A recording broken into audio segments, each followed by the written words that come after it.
नमस्कार दोस्तों, retail investors का फेवरेट स्टॉक ट्राइडेंट अपने नंबर्स पेश कर चुका है।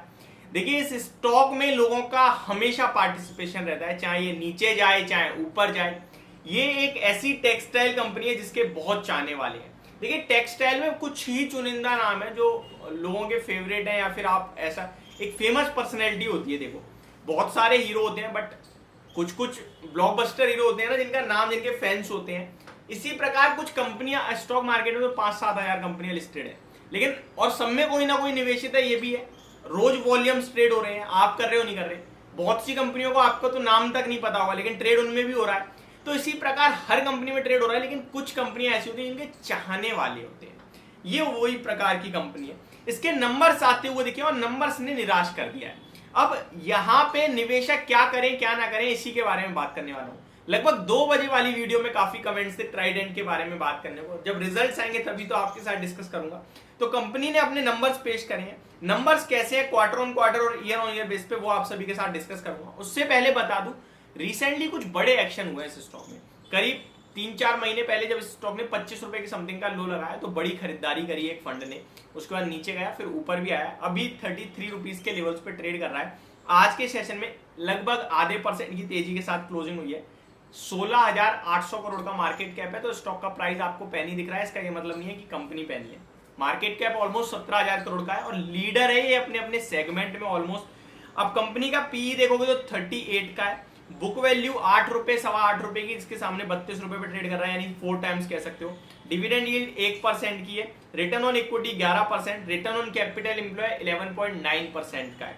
अब कंपनी के रिजल्ट्स की तरफ चलते हैं बिना किसी देरी के। तो देखिए, आप quarter on quarter and year on year basis दोनों जगह मैं आप सभी के साथ नंबर शेयर करता हूं। तो शुरू करते हैं ईयर ऑन ईयर बेसिस के साथ। कंपनी के हालांकि प्रॉफिट दोनों ही जगह घटता हुआ दिखा है। शुरू करते हैं, स्टार्ट करते हैं।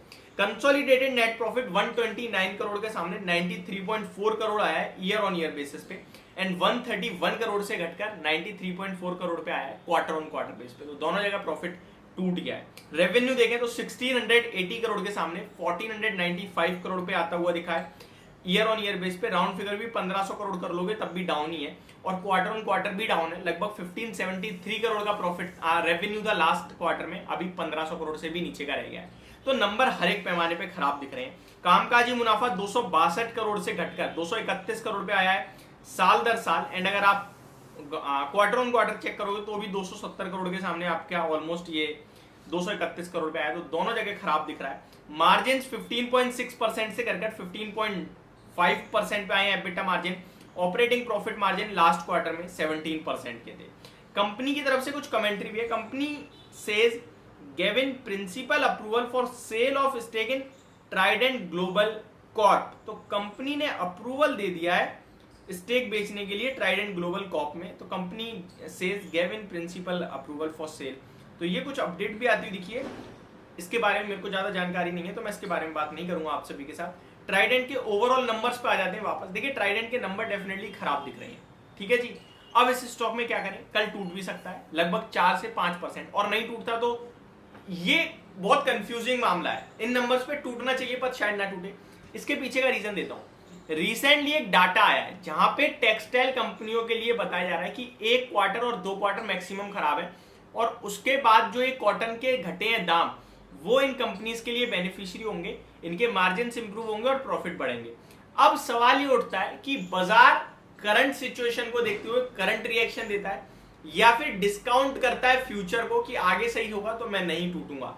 ये देखने वाली बात होगी। देखिए, मार्केट दोनों तरीके, मार्केट है कुछ भी करता है ये, लेकिन हमारा काम है प्रिडिक्ट करना। अब हम प्रिडिक्ट क्या करें, इसमें गलत राय देके फायदा नहीं है। तो इस पे गिरावट हो जाएगी तो मान लेंगे नंबर्स के दम पर गिरा है, नहीं गिरता है तो समझ लेंगे कि फ्यूचर को डिस्काउंट करने की कोशिश कर रहा है। अब आते हैं लेवल्स पे। लेवल जो इंपॉर्टेंट दिख रहे हैं इस स्टॉक में, बहुत लंबा कंसोलिडेशन चल रहा है। ऑलमोस्ट अप्रैल महीने में 32 रुपए के ऊपर कंसोलिडेशन दिया है, तो लेवल निकाला। उसके बाद से अभी तक स्टॉक वही लेवल्स पे ट्रेड कर रहा है। 32 रुपीज के समथिंग का एक एसएल निकल के आ रहा है, जो मुझे लगता है आपको रखने की जरूरत नहीं है, क्योंकि 32 ब्रेक भी करेगा तो भी कुछ ज्यादा नीचे नहीं जाने वाला, क्योंकि 30.60 इस सपोर्ट के रूप में सामने आते रहेंगे। इस स्टॉक में लॉन्ग टर्म निवेशक है, निवेशित है, तो निवेशित ही रहना, मत बेचना। अभी धीरे धीरे कंपनी कहीं ना कहीं इंप्रूव होगी और आपके लिए दोबारा से ऊपर के स्तर दिखाएगी। ऑलरेडी काफी लोगों को लॉस हो रखा है और यहाँ लॉस बुक करके कोई फायदा भी नहीं है। एक चीज और कहना चाहूंगा, अभी फ्रेश एंट्री भी मत लेना और एवरेज भी मत करना, जब नंबर सुधरेंगे तभी देखना। एक अपडेट भी देना चाहता हूँ, अरविंद टेक्सटाइल कंपनी है, नंबर आए खराब, 7% क्रैश हुआ है।